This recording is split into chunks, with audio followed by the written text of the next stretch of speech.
అందరికీ శుభ సాయంత్రం. నా పేరు జి లాస్య. నేను 9వ తరగతి చదువుతున్నాను. ఒక ఊరిలో ఇద్దరు అన్నదమ్ముళ్ళు ఉండేవారు.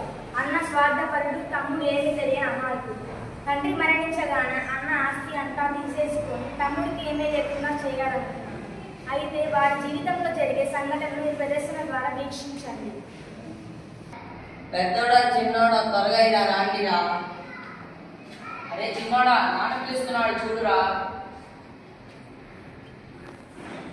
అరే చిన్నోడా, నాన్నకేమైందో చూడురా.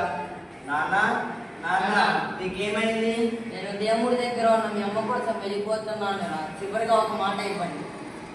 మీ ఇద్దరు ఇప్పుడు కలిసిమెలిసి ఉండాలి. అలాగే నాన్న. నాన్న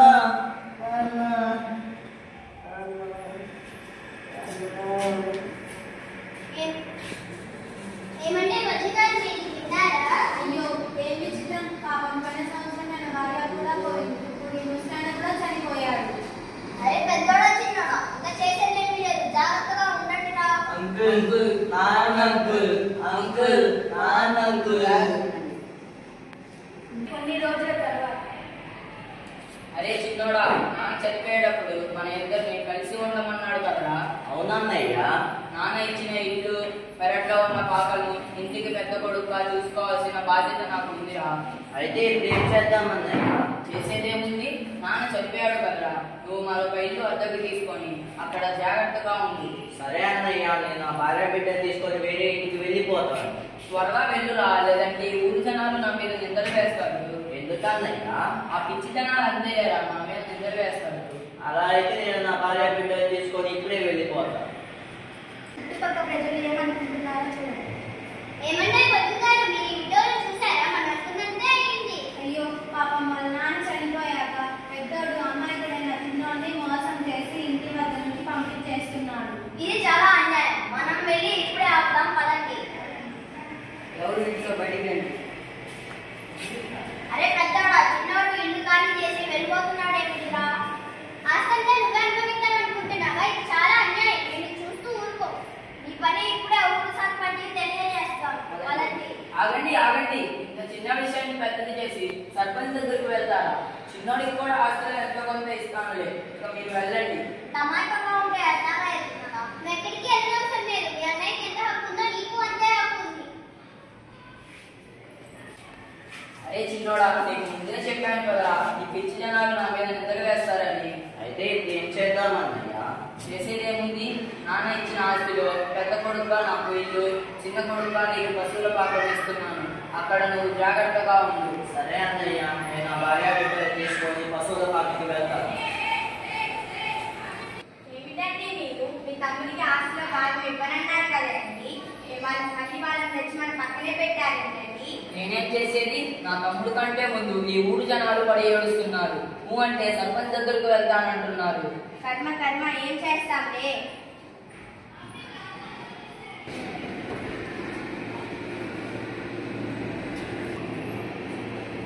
ఏమో లీలా, చూసావా మా అన్న ఎంత మంచివాడు, మనకు ఈ పశువుల పాకని ఇచ్చాడు. లేకపోతే ఏమయ్యేదో.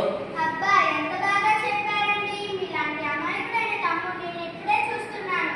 మీ అన్న నిన్ను మోసం చేసి మనకి పశువుల పాకాన్ని అంటగట్టాడండి. చాలే, మా అన్నకి నాకు గొడవలు పెట్టవాకు. ఇంకెప్పుడు మారుతారో ఏంటో. ఆగండి ఆగండి, ఇంట్లో బియ్యం కూడా అయిపోయి సరుకులన్నీ నిండుకున్నాయండి. ఏం చేద్దాం? సరే, నేను మా అన్నయ్య దగ్గరికి వెళ్ళేసి వస్తాను. సరేనండి. అన్నయ్య అన్నయ్య ఏమిటా తమ్ముడు ఇలా వచ్చావు? అన్నయ్య, మా ఇంట్లో సరుకులన్నీ నిండుకున్నాయి. నాకు కొంచెం డబ్బులు అవసరం ఉంది. ఏమిటయ్యా నువ్వు మాట్లాడుతున్నారు? డబ్బు డబ్బు అని మీ అన్నయ్య వాళ్ళు పరిగెత్తుకుంటూ వస్తుంటావు. అవునరా తమ్ముడు, ఇంతకు ముందు నువ్వు నా దగ్గర చాలా అప్పు చేసావు. ముందు అప్పు తీర్చు, డబ్బు తర్వాత ఇస్తాను. ప్రస్తుతానికి ఈ 500 ఉంచు. అలాగే అన్నయ్య.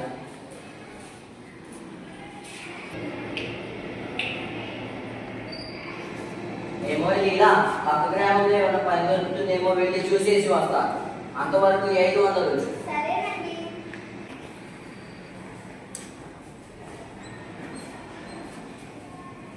అప్పుడే తెల్లవారిపోయిందా?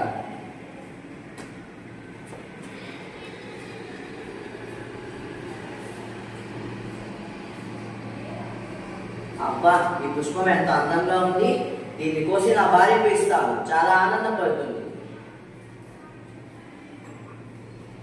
ఎవరయ్యా నువ్వు?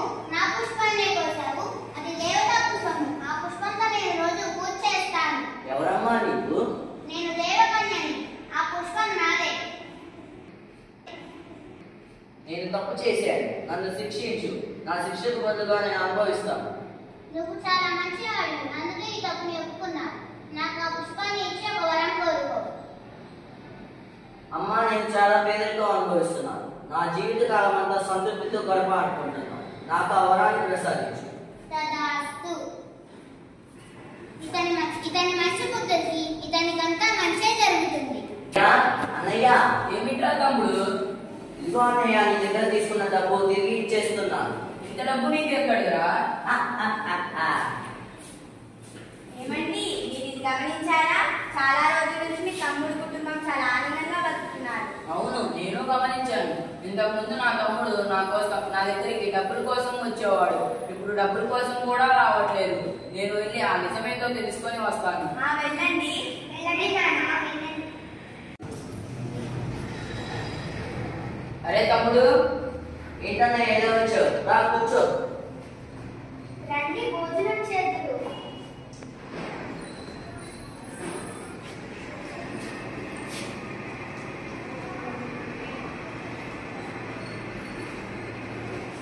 అరే తమ్ముడు, ఇంత డబ్బు నీకు ఎక్కడిరా? నేను పక్క గ్రామం నుండి వస్తుండగా ఒక అందమైన పుష్పం కనపడింది. దాన్ని కోస్తే దేవకన్య ప్రత్యక్షమై నాకు ఒక వరాన్ని ప్రసాదించింది. అందుకే నేను ఇంత ధనవంతున్నయ్యాను అన్నయ్య. సరేనా తమ్ముడు, నేను వెళ్ళి వస్తాను. అలాగే అన్నయ్య. ఏమో పద్మ, ఏమిటండి? ఆ నిజాన్ని తెలుసుకొని వచ్చాను. ఏమిటండి అది? మా తమ్ముడు పక్క గ్రామం పనికి వెళ్ళి వస్తూ ఉండగా అక్కడ ఒక పుష్పానికి వస్తే దేవకన్య వరం ఇచ్చిందంట. అవునా? మీరు కూడా వెళ్ళిరండి. వెళ్ళండి నాన్న, వెళ్ళండి.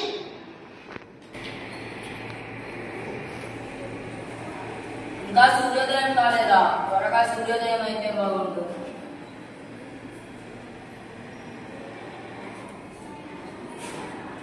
అప్పుడే సూర్యోదయం అయిందా? త్వరగా వెళ్ళి ఆ పుష్పాన్ని కోయాలి. దేవకన్య చూస్తుందో లేదో. ఎవరయ్యా నువ్వు? నా పుష్పాన్ని కోసావు, అది దేవతా పుష్పము. ఆ పుష్పంతో నేను రోజు పూజ చేస్తాను. నీకు ఈ పుష్పాన్ని ఇవ్వాలంటే నువ్వు నాకు ఒక వరం ఇవ్వాలి. నిన్ను చూస్తుంటేనే అర్థమవుతుంది నువ్వు ఎంత చెడ్డవాడివో. నాకు ఆ పుష్పాన్ని ఇచ్చి ఒక వరం కోరుకో. నేను ఏది చెప్పినా అది నిజం కావాలి. తదాస్తు. వీడి చెడ్డ బుద్ధికి వీడికి తగిన బుద్ధి వస్తుంది. ఏమో పద్మ, ఏమిటండి? మన ఇల్లంతా బంగారంతో నిండిపోయింది. అవునండి. నీ ఒంటి మీద పిల్లల ఒంటి మీద బంగారం ఉంది, చూసావా? అవును నాన్న, అవును. మనం ఇప్పుడు పెద్ద ధనవంతం అయిపోయామండి. నేను వెంటనే వెళ్ళి మా తోడికోడలికి ఈ విషయం చెప్పేసి వస్తాను. సరే వెళ్ళు. అమ్మో, చీకట్లో ఏదో దయ్యంలాగా కనిపిస్తుంది.